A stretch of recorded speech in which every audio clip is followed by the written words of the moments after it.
Hey guys, this is the Thinkable Guys podcast, and in this very special episode, we are joined by an old friend of ours, Nikita, who is a creator based around sustainability and recycling, who also is starting a new initiative based around sustainability around fast fashion.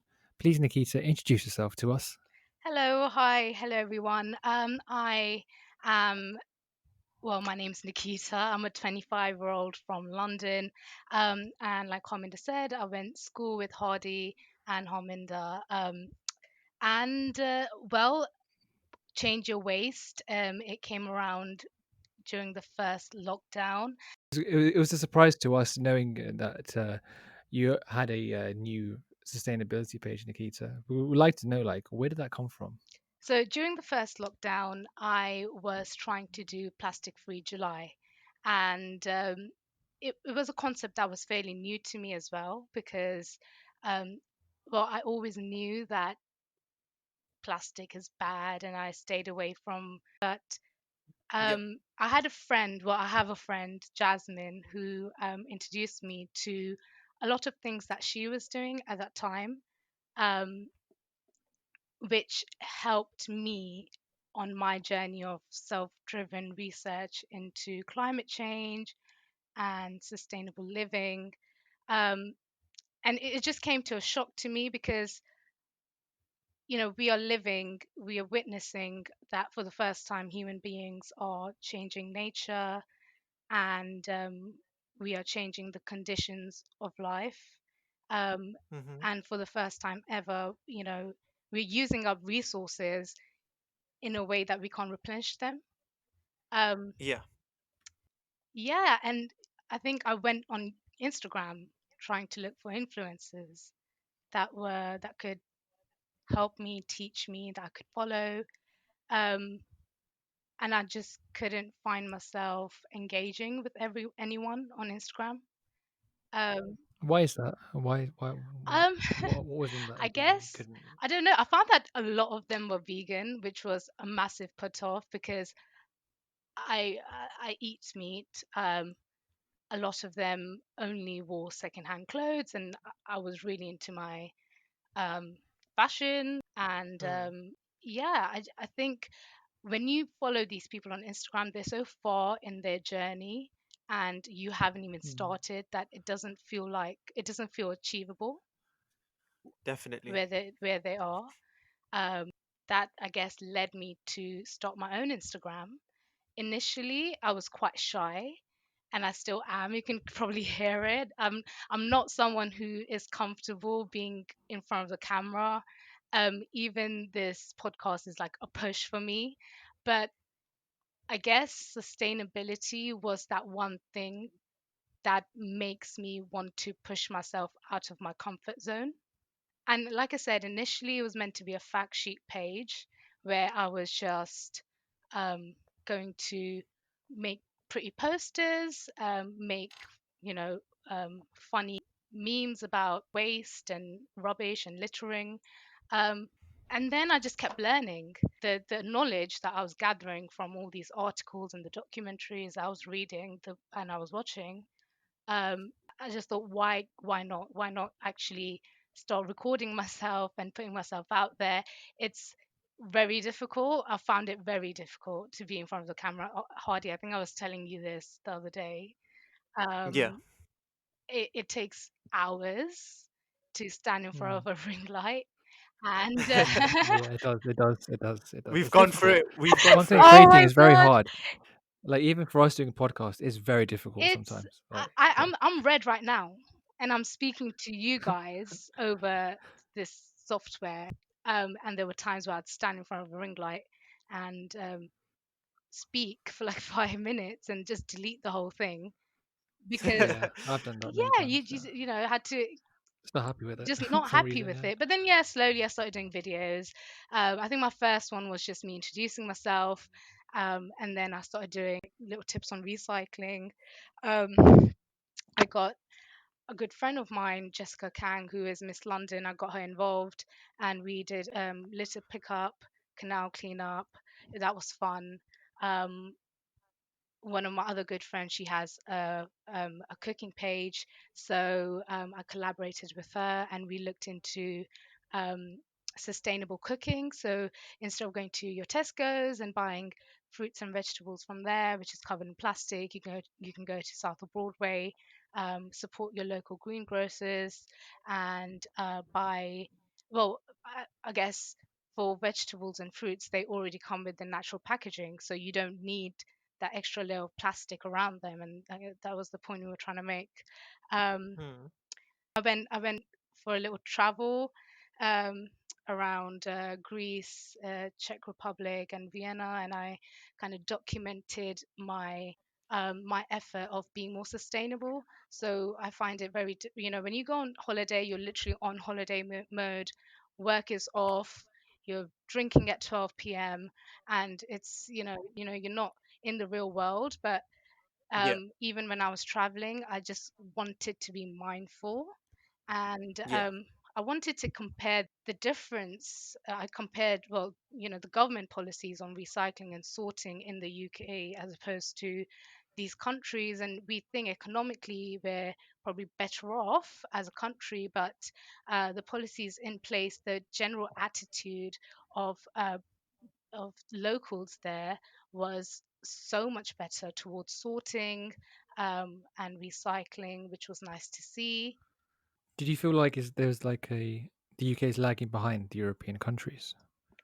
Oh, 100%. I think um, when you look at numbers, it doesn't come across that way because, well, on paper, we are recycling 40%, 44% of plastic or waste. Yeah. I think the EU target was 50% by 2020, so we're still not hitting that. And that's a lot because um, in one year, UK produces 22 million tons of waste. So That's a lot. that's That is a a lot. lot. Um, Countries like Germany, the Norwegian countries are a lot better at it. Um, but in the UK, even this 44% is like greenwashing. It doesn't actually happen. In fact, around the world, I think only 2% of plastic packaging gets recycled. Um, Hmm. Wow, wow. and I mean, for me, I know these facts and I still really prep my recycling bin each week and I put it out, and it's kind of my, like, it's kind of this thing that I do and I take pride in it. I separate my recycling. I'll make sure the yogurt pots are washed, the glass is separated, and it's all there, but in the back of my head I know that this is not going where it should go. So actually only 40% of what we put in the recycling bin gets recycled. um And yeah. actually, following up from what you've just said, how much of that actually gets recycled in the UK itself? Not much at all. Most of it goes to different countries. So, okay, let's just put it like this. We have, um, say, 70 million tons of plastic packaging, right? That's produced Hmm. each year. Yeah. Um, about 14% of that packaging will be collected from our recycling bins. So only 14% of what's being produced reaches our recycling bins. Okay. Mm. And then 2% of our bins actually gets turned into high quality packaging. Wow. And from And the rest goes to the rest is landfill then. incinerated, it sits in landfills, or it ends up polluting the environment, or which is basically goes into the ocean. Mm. Which is probably the worst, to be honest. It's That's all really bad. it all has this cumulative effect on our planet. It's by Mm. incinerating it, the fumes are going up. By putting it in the ocean, there's other devastating effects to it. And even that 2% that I'm saying gets recycled, it doesn't get recycled in the country. It used to go to China, and so I think China used to buy like 10 million tons of plastic per year, Yeah. and they Mm. used to feed it into their, well, they still do, they feed it into the manufacturing process. um, and but the issue was that we started sending so much of plastic eventually that it's just not sustainable. Even China can't sustain it as advanced as they are. So they actually had villages dedicated to sorting our waste that we were sending out away. And I've seen documentaries of kids actually playing in our rubbish. They don't go to school because they don't have school. So imagine being born and all you're exposed to is rubbish, and you are brought up as a picker or a sorter, however you want to, label that. And that's all you ever are. You don't get to leave your city, Mm. your village. You don't get to go to school. You don't get to learn anything.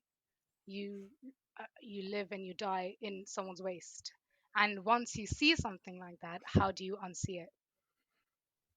Yeah, Mm. it's Mm. very very moving because actually Nikita did forward me and Harminder a documentary before this podcast, you know, for because we did want to have an insight as well. I personally didn't know much about recycling, and what happens to it after we recycled it and stuff like that. I just wasn't really aware. But watching that documentary today, I cannot believe some of the things I saw in there. I was really shocked by the fact that a lot of our recycling stuff. And my mom was actually watching with me, right? And she was saying to me, she's like, "This is ridiculous." She's like, "I thought the stuff I put into our waste, our recycling bins." She's like, "I'm thinking that's getting recycled, but it's not even. It's like the government's playing like." Pass the parcel in a way, and they're shifting Mm. responsibility. They're like, oh, there's so much responsibility here, and it's also dictated by this like the certain schemes that like you know you get paid more if you're exporting rather than actually dealing with waste over here Yeah. in the UK, which is all really bad as well. And so when I saw that and I saw kids in China, they you know, and you said literally like you said, they're playing with this waste and they're living in the waste, and it's Dude, I horrific. I have I have seen not this one that I've shown you. I saw this one image, and I'm so sorry. This is so gruesome, and I should not be saying this, but I saw a small boy playing with a sanitary towel, and that was the Mm. moment where I Mm. told myself that I, I can't throw anything in my bin, knowing that someone else, a child, can possibly be playing with that. Mm. Oh shit. Yeah. Yeah, again, when you see it, how do you unsee that? And You like can't. you said, Hardy, we are just sending our rubbish away. The government is passing it on to someone else, so they don't have to worry about it. Do you reckon the government's now like so now China's kind of banned the exports of rubbish now? Do you think the UK is not going to because you'd think like the UK would see this as an opportunity to like make their waste processing in this country better, but has that been the case, or are they just shifting to a different country now? Yeah, so they are pretty much just shipping to different countries now. Yeah, in 2018, China suddenly woke up and they started imposing these restrictions on importing foreign waste, which Hardy, you watched it yesterday. What is it called? Golden Sword? Yeah. Golden Sword. No, Yep. National Is a National Sword. Anyway, it's some Oh, the the thing that policy protects it. itself, Yeah, I think it's just called sword. I something think sword. Anyway, it's something. Yeah, I think it's National Sword or Golden Sword. Anyway, but that's what it's called, and it was a movement against allowing this mixed waste being imported to China. Um, it just didn't do anything. We now send it to Indonesia, we send it to um, Poland, we send it to Netherlands, Turkey.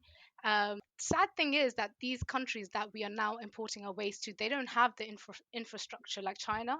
So the way exactly. they are Yeah, processing or recycling the plastic now is really unsustainable. They're burning it, and it's just bad. Like, why recycle in the first place? You're going to basically export it, burn all that carbon to send it to the other side of the world when they are going to burn it as well. And exactly. um, yeah. Are you saying it's safer to put our stuff in the landfill then rather than exporting it to a different country? I think, I mean, you look, it's there's no easy way. We can't just stop sending our waste away. That's the sad thing because we are a very small country. We don't have the labor to go through all this and Mm. sort all of this waste for such a developed country with such a big population that produces so much waste. So we just don't have the jobs there, which again, why don't we? But that's another story. But instead of sending it all away, maybe we should start um, making small progress. Maybe we should have a processing plant in the UK. Maybe we should have five. You know, maybe we Mm. should have stricter auditing systems that are overseeing the type of plastic that we're sending overseas. You know, there have been companies that have done that. This is not an idea that's coming from me.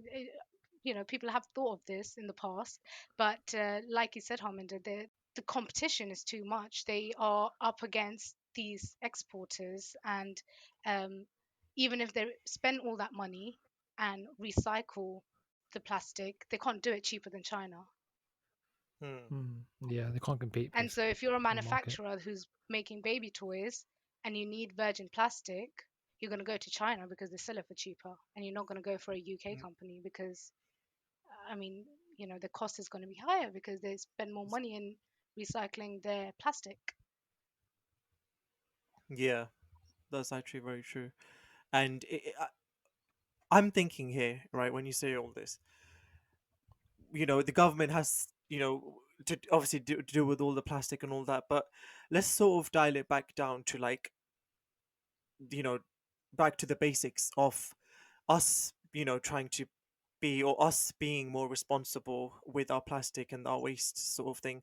So, I know when we first like sort of spoke before recording, you mentioned to me how you started implementing life changes to reduce the amount of waste that you produced personally yourself, and then obviously you sort of pass that on to your family, and you were like telling your family to also reduce the amount of plastic waste they were producing.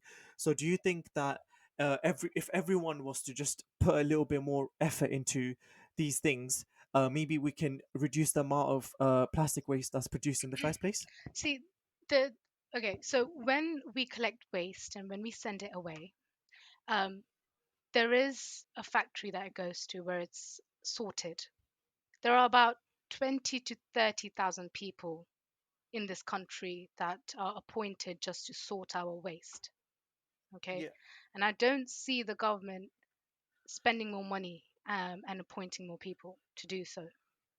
So yeah, it's in our best interest to reduce their work. The more we sort our own waste, the less they have to do so, and yeah, the more responsibly we can hopefully recycle our recycle our waste. Um, the whole point of telling people that you know what goes into the landfill isn't being recycled is so people can wake up to the fact that there's no point in putting things in your recycling bin. You simply have to reduce the amount of things you're putting in the bin. exactly. um Yeah, so yeah, I mean, there are so many things. When you go into Tesco's alone, you have an option. Do I want to pick up the peppers in that plastic pocket with where there's three peppers, there's green, red, and yellow, or do I just want to pick up the loose peppers? Mm. I Mm. stand there and I'm like, yes, but then, they're so systematic, and they look good with their colors, and the way Tesco packages them, cute, you pick it up, but it's bad. It's so appealing. They make packaging look so appealing now. I know, uh, as a child, now you walk into a store, your favorite sweets are the ones that are colorful, and this is yeah, a generation, these kids are the generation we rely on. They'll sort our planet out. yeah. No, they're not. I remember, Nah, it's not happening. I remember not going to Costco. I remember not bringing this many groceries to my house. I guess standard of living has increased, but drinking out of plastic bottles was never a thing when I was growing up. You drink from the tap. You know, Mm. Yeah, I don't know how yeah, Yeah. people were Mm. brought up, but I know how it feels like to use a soap bar, and not get shower gel. And now I use soap bar. mm. How do you expect these kids to know how to use a soap bar? My younger cousin, she looked at the soap bar. She's 7, and she looked at it. She's so confused. Like, how do you expect me to wash my body? She was so confused. Oh, Do you think like the packaging in the UK is like quite bad, and you feel like it could be more recyclable?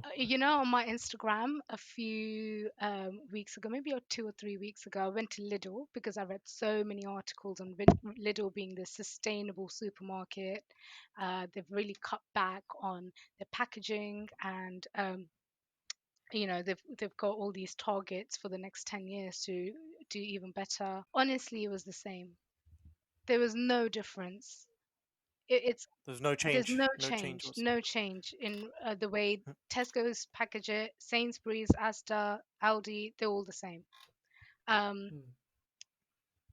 yeah, my answer is no, Harminder. I don't think there's a good way. I mean, of course, there are simple ways. You go to Southall, and you buy your vegetables from these shops, which they put in these little bowls instead of plastic packaging. It's actually pretty good, that they do that. Yeah, yeah, it's very good. You're helping local businesses that way as well.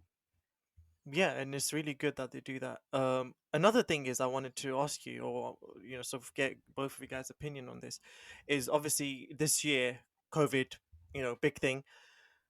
Because of that, we were in lockdown for quite a few months, and I was seeing so many like memes, I want to say, or there was just so much I was seeing online where people were saying that, oh, the world has become a better place now because no one's going out. And the so it was basically humans are ruining the planet so much that when you sort of keep humans at home, world just starts recovering and starts healing, and sunlight's there again, animals are like roaming freely and everything again.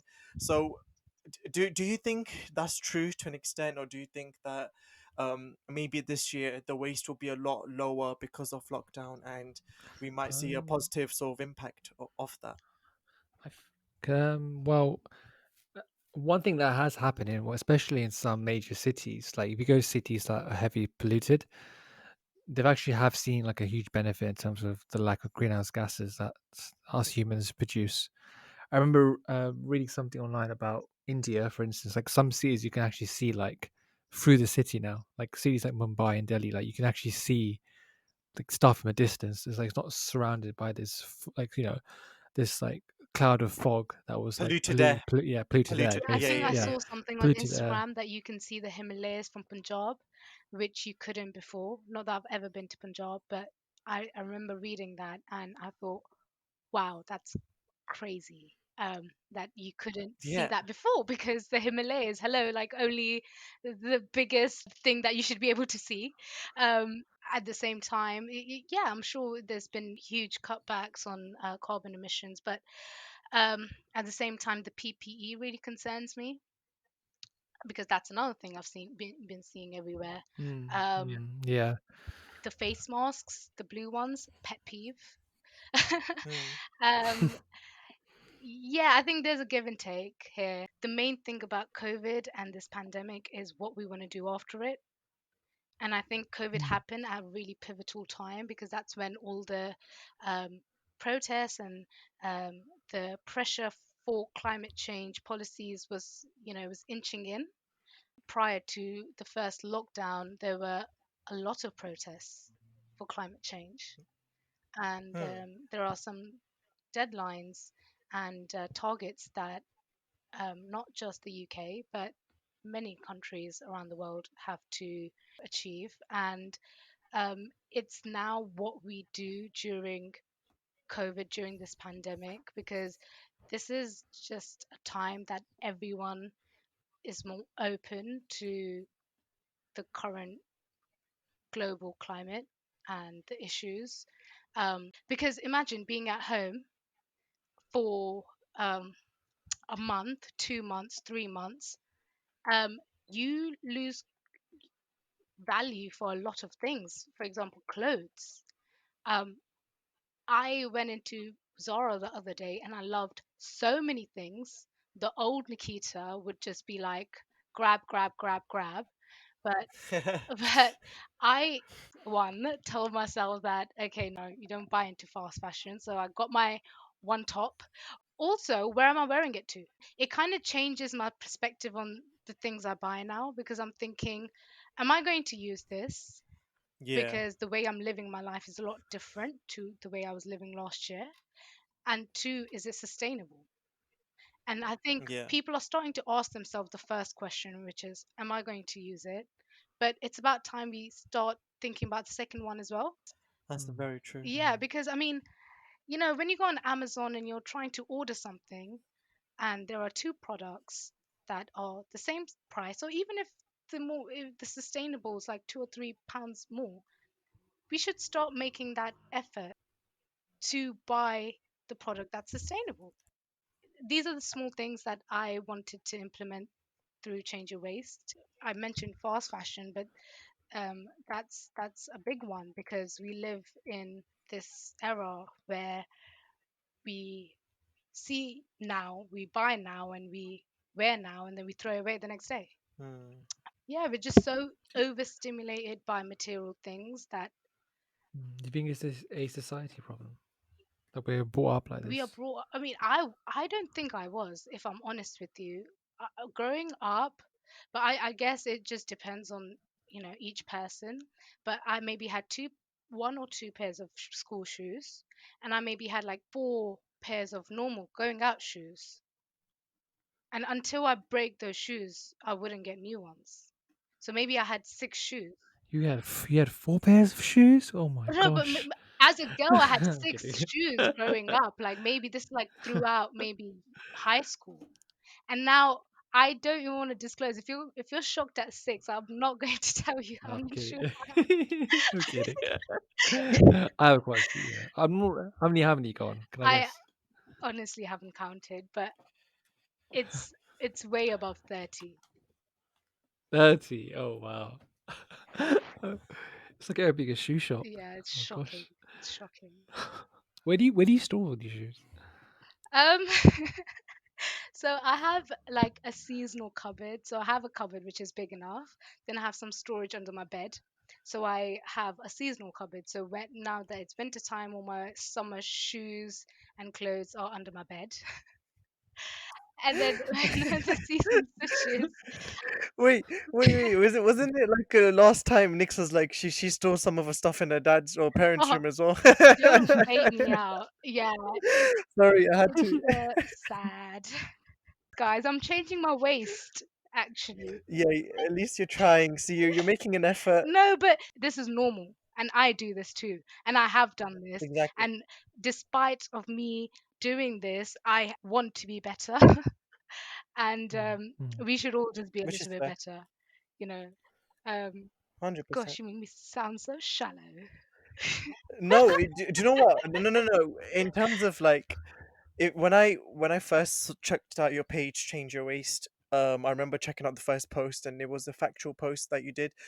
A couple of other posts after that were also quite factual, and then you see a growth in the kind of stuff that you were putting out there. You slowly started being a more um I don't know, just more serious, I Aware? think, about it, Aware? more aware, and she was just so much better at um putting information out there. And you say that you're shy and whatever, Oh, but I you look am. so If confident in your if videos, like anyone's I said made before. it till this point of the show, just compare me to the first 5 minutes. I was sitting here, I was having hot flushes, and my voice was breaking. Like I, I'm not on social media because um I'm confident. Because I know a lot of people are on social media because they're confident enough. For me, it was the other way around. I had a passion. I felt like I had to just break myself out of my comfort zone. But see, that's the thing. But that's what makes it so that makes it, I guess, even more commendable. The fact that even though you might not be as comfortable doing the things you do on that page, but you still go out of your way because you're trying to make a difference. And I think that sort of stands out, and that's what stood out to me, specifically when I was looking at your page, and I saw this. I was like, wait, this is not the Knicks that I knew. Like this, Yes. this is. Complete Honestly, there's shocker. so y- many Complete people shock. that said that, and I was just like, "But guys, I've grown up. Just give me a bit of credit." I couldn't believe you've grown up. I was like, shit, she's grown up. Oh my But god. again, it's so amazing to see, especially from like my perspective and how Hamid's perspective. Like, we've been to school with her, we've known her for I guess a lot of years. Here we go again. She's no, no, no. She's matured as a person. She's grown as a person, By the and way, all guys, these. I was never terrible. It's just what they're referring to me as. I was just never this person who's like an activist, or, I still don't think I am, but I've just been called an activist by my mom, so I'm using this word now. But Should have called you activist from the start then. she called me an activist today. So I wanted to ask you, like, just out of like sort of curiosity, do you have any like facts that you've sort of gathered over, like you may have done some research on these things, like any facts that maybe me or Hamida don't know about, or the people listening may Well, don't know I'm not about? going to fact bomb anyone because I spent the longest time knowing that I really, really liked um, this this field, of sustainability, of learning more about it. But I was always hindered from actually pursuing anything in it because of the fact bombing. But there are certain things that people do need to know about. As you know, you go into a store and you see something new. You go to Oxford Street and then you go to Oxford Street again after 2 weeks, the store will look completely different. And this modern Western consumerism has a massive impact on our planet. These conventional fabrics that are being used by our H&Ms and Top Shops are very polluting. They use a lot of water. They use fertile soil, um, pesticides, synthetic fertilizers, and as you can imagine, they have a huge environmental impact. Mm-hmm. Just like the yogurt pots that we throw in the bin, a lot of people throw clothes in the bin. Some people go give it to charity. Not every piece of clothing that you give to charity goes to a third world country to help someone, or ends up in a charity shop because of the quality, maybe. Sometimes it's not even worth for charities to ship them across because people donate at such when their clothes are absolutely falling apart. Falling apart. And Yeah. Mm. I've done it. If we are going back home to India, to donate clothes to our cousin, we used to have two piles. The cousin pile, which is like reasonably good clothes. These are the clothes. These are the clothes. You wear like once or twice, but you don't want to wear them anymore, and they're like, Yeah. they It's out of fashion. yeah, and like Gap hoodies and Hollister and all of that. But I just don't want to wear it anymore. I've grown out of it. Whatever. You give it to the cousins, and then there's just clothes that no one's gonna wear. But then you give it to charity.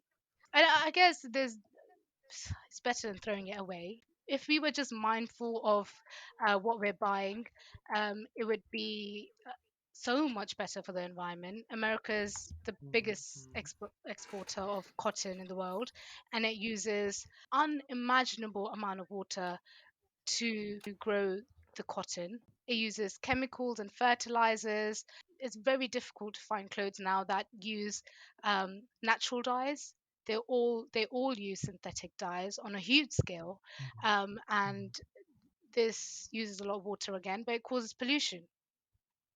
And there are companies out there that are trying to be sustainable. Um, we have to ditch this let's buy Fast today and fashion throw like tomorrow ideology. attitude.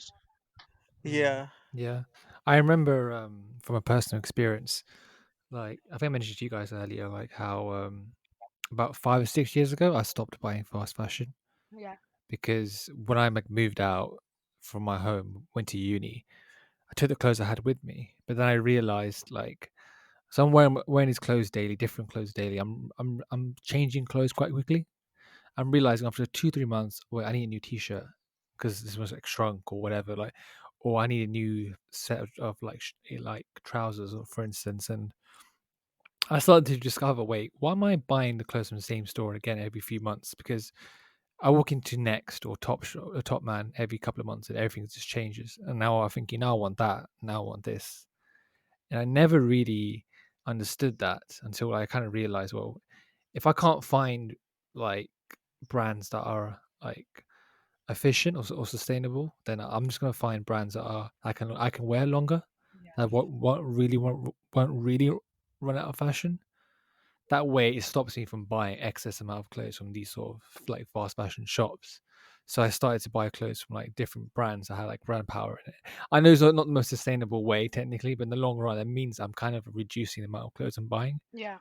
Yeah, no, a And lot of people think that being sustainable, having a sustainable wardrobe means means like throwing everything out and then like mm, literally having a whole new wardrobe from a sustainable mm, brand. mm, And it doesn't Yeah. mm. that is the most unsustainable way of going around doing things, you know. um, the best way of doing it is, again, what you said, is quality over quantity. So you Hmm. know, I would go to um, I would go to Zara and I would have a budget. You know, we all have a budget in our head when we go shopping. I can buy one thing and that will be in my wardrobe for 5 to 8 years. Or I can buy three things and I know by next year I will either it will be in that India pile, or it's going to be in the in the other pile that's going to go in the landfill. I just know it. I know myself enough, and if I know myself enough, then everyone does as well. Um, Exactly. Yeah. it's an issue that high street shops encourage, and us high street shoppers, we just go with it. Hmm. And you know, everyone wants to look good with the latest trends. As soon as a trend is showcased on a catwalk, and these high street shops, they really bring it. You know, H&M, Topshop, Primark, they will all have the same things. If straight leg jeans are in fashion, you will go into any shop and you'll find straight leg jeans. It's exaggerated, if I'm honest. And these catwalk designs are being sold at such a low price. We should have clothing that's affordable, right? But I remember Boohoo, or was it Misguided? They did this thing. It was a £1 bikini. Hmm. I mean, can you imagine buying a £1 bikini? To be honest, Mm. can you imagine how many people went crazy seeing, oh shit, there's a bikini for £1? Imagine how many people probably went and got it, seeing it It's as like like a good deal. Primark, isn't it? When you go to Primark, you see like shoes for like quite cheap. And Very cheap. I remember, right? I'm not trying to sound like someone else or not, but like I don't usually go Primark because I just don't go Primark because I never had one in my area and whatever. I just Ooh. like no, no, not because I just never need. I don't buy clothes that much really, so I just never needed to go Primark to buy clothes, right? Sorry, Harms, It man. is. And It Sorry, is. no, really, and I like never really, been like like that. I don't buy clothes. I I don't don't buy buy clothes. clothes, That's man. I why. only buy expensive clothes. we didn't know you were No, moving like no, that, bro. no. Shit, Hey, man. I'm against like these companies are I only against buy vintage. sustainability. You Nah, don't gotta like flex us like that, nah, man. these companies are Shit. unsustainable, man. That's why. See, I'm trying to benefit. I'm trying to be sustainable, guys. Come on, what's going on? I thought this is a sustainability podcast here. Come on, guys. Well, I'm just trying to say, like, I was shocked to see like the price of stuff that was so like cheap. I'm thinking, well, if these are made really cheap, then I can't imagine the process being made being really sustainable, is it Yeah, really? no, but I mean, Clearly cutting the where are cost they cutting prices. back cost? Where do you Mm. think it is? They're cutting back cost at the sweatshops that these clothes are manufactured at. So if you're selling a £1 bikini, how much are you paying the person who made it? Now, 10p, no, probably. No, no. no, no, 10p is no. the what they That's make in a rich, man. Be week. baller. Dude, they make Jeez, 10p that's a week. balling. A Wow. week. 10p a week, mate. A week, yeah.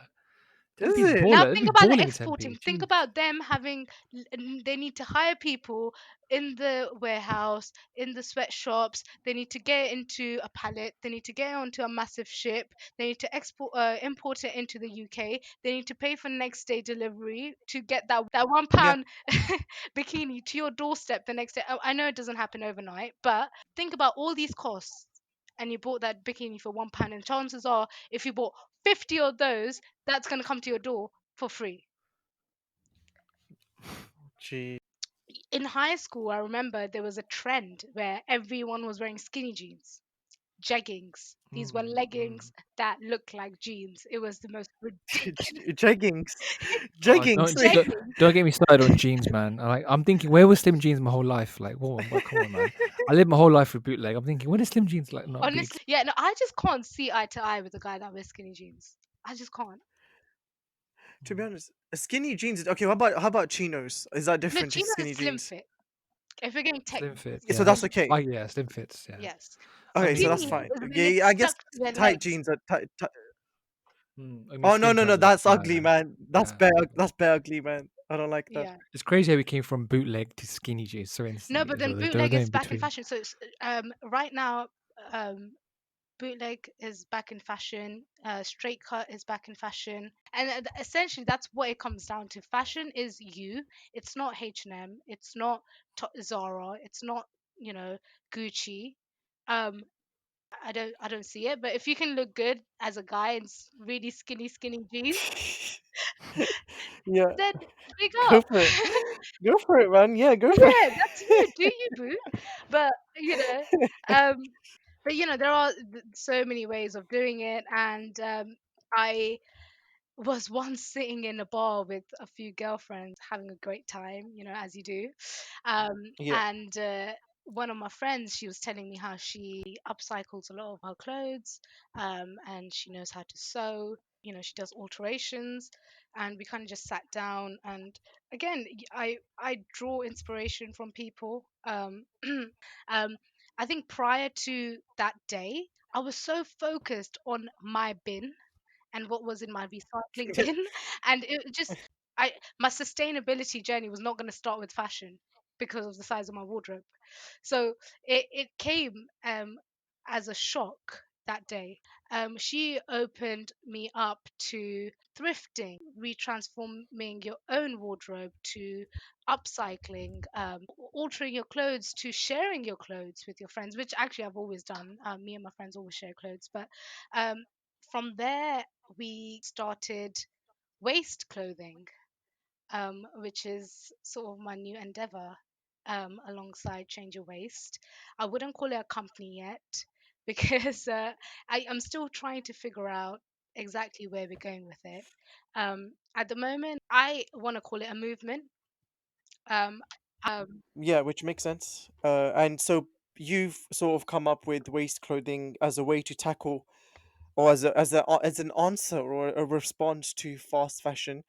And have people come to you and told you that, okay, I have these old clothes, I want them recycled, and I want to, sort of wear them again in a different sort of style, but I don't want to go buy something new. Has that happened to you? but we are essentially, so maybe I should start off by explaining what we do. So Yeah, please. we offer two services, and one of them is that we have so far handpicked clothes out of our own wardrobe. And you know how I was telling you, summer wardrobe, winter wardrobe, these are not bad clothes. These are clothes that have either never been worn because I've either missed my return date to return some clothes, or I've um, either gained or lost weight and my clothes don't fit me anymore. At first, I wanted to just transform my own clothes. I wanted to alter my own clothes, my old dresses, instead of buying new ones. I just wanted to mix and match a few designs, add a bit of patchwork, make a jumper into a bucket hat, make a dress into a bag, and just play around with it. With Mm. my friend Alex, who is also my partner that I told you about, I want to um, make this more acceptable, and Yeah. to a certain extent, I don't know why. There's a taboo um, behind like wearing secondhand clothes for some reason, um, Mm. which I don't understand because again, I have given my clothes like hand-me-downs. I've received hand-me-downs. My younger sibling and my cousin sisters have all worn my clothes. So it doesn't usually happen within family, like especially with Asians, we're very welcoming to our family members wearing our clothes, uh, but Yeah. then at the same time some people are not comfortable with walking into a charity shop and buying something, um, and I don't know whether it's because it's just so much easier to go onto Boohoo and buy a brand new outfit, but I guess it is, yeah. I guess that's where fast fashion kind of plays a part, but um, but you can buy a Ralph Lauren um, cardigan for £25 in a charity shop, and I've bought a really nice one recently. Um, I was just going to ask you, actually, do you go and buy secondhand clothing then as as well of recently, yourself? I have. Again, it's something that I wasn't open to initially. Um, I think it was because you go onto a website, you go onto Boohoo, Misguided, Zara, Topshop, and you see exactly what you're going to get. You see girls that look like you or are the same body shape as you wearing those clothes, and then you see those girls glammed up, they're wearing makeup, they're wearing heels. Mm, You mm. don't just like the dress you're about to buy, but you are now going to buy the heels and the necklace around her neck, you know and that's how it works. Consumerism. That's how they It's pull all you mind in. Yeah, games. that's how they pull It's you in. mind games. And Yeah. that's where waist clothing came from. For the longest time, any time I would have a conversation with someone about sustainability, after every conversation, I just get sad and I just say, but thing is, sustainability isn't sexy. People don't see it as glamorous. If I was doing makeup on Instagram, or if I was a PT, and big up to everyone that does that. Literally anyone on Instagram with passion, with talent, anyone should come use it as a platform to showcase it. You're dancing, you're cooking. It's amazing. I love what I see on my feed nowadays. But the thing about being raising awareness about sustainability, I felt like I was at a disadvantage because you're not doing Mm. things that are glamorous. So when we came up with waste clothing, I was just so excited because I thought we're going to upcycle clothes and we're going to make it look sexy. Recycling will be sexy. We will wear nice makeup, we will wear nice heels and that nice dress. And when we get there, I want people to see it as a brand. That's the aim. And it's sustainable. Definitely. Sorry, Definitely. guys, I'm I feel boring like you. Am I boring you with all this fast fashion? No, no. it's interesting. It's you know what? I'm I'm soaking it here all I in. can thinking. I'm get soaking it carried all in. away. I'm Nah, soaking this all in. I swear I'm about to go to a charity shop tomorrow and just get bare clothes. I'm Hold tight. I'm out here Listen, listening. men's line coming soon. Hey, if you need any models, we're here. That's what I'm gonna You say. know what, Like, Harminder? For you, I'm gonna double the price. oh well, thank you so much. Thank you. Honestly, it's such a good incentive. I feel like that you've got going there. It's a very great idea, and I feel like if everyone was to just slowly, because I know it's very difficult to get into it straight away and start acting like this, that, and the other, and have all these changes in your life instantaneously. It's very difficult. These changes sort of happen over time, but again, it's a bit of a change here and there that you start implementing in your life, and you actually over a long period of time making a bigger difference than you actually realize. So I feel like that's definitely something that people should definitely take away from this podcast and from what Nikita is trying to put out there. And I really hope that waste clothing does get the recognition that it deserves, and I hope the best for it. And so does Change Your So, Waste. also, if I may add, thank you for also kind of like showing us like the basics of recycling in the future and the problems behind it. Because for us, it's been education. For us, you've taught us so much about things that we don't really necessarily, know so much about. So I like to thank you so much for like explaining recycling and sustainability to us as well. So you're basically educating us as well. That's been so good for us to learn. No, I'm honestly, I'm so flattered that you guys asked me to be on your show, because I know, Hardy, you did like a poll or question on Instagram, like what should the next podcast be about? What do you want to hear? And I just Hmm. wrote sustainability because that's just what I do.